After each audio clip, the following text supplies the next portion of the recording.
Alaikum hamani Zanzibar, assalamu alaikum Pemba na Unguja na visiwa vyake vyote. Hii ni dabi ya Zanzibar yakutanisha Ndege na KMKM. Leo katika Dimba la Amani wanaume wote 22 waingia uwanjani pale na marefa 4 wapeana salamu, kila kikosi chenda upande wake. Huku kuna kina Abdalla kika golini nambari 1 nambari 2 Sele.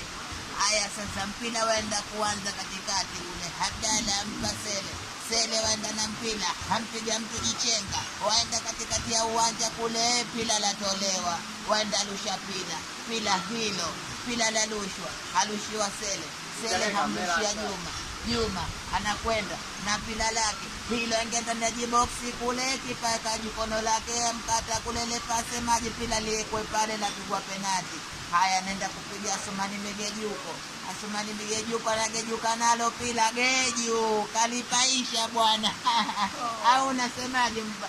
Kweli hadi ile pila sio itapigaje kama ajala rojo bwana yule atakuwa alikula bungo, atakuwa haoni yule, atakuwa haoni la bungo ni kila tunajua lazima utie kidole, yule atiwa kidole kama bungo yule mtoto bungo.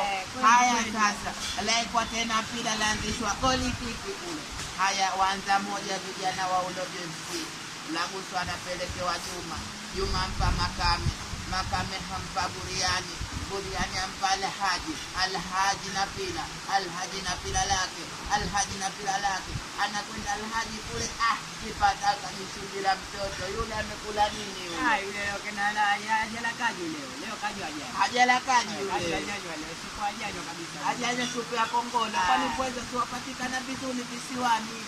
Kwa sasa hivi kidogo mvua lazima wajificha pweza. Basi kumbe hajala pweza, shindwa kushughulika na nyumbani, turudi uwanjani. Haya Simba anakwenda kurusha pila la lushwa atosha.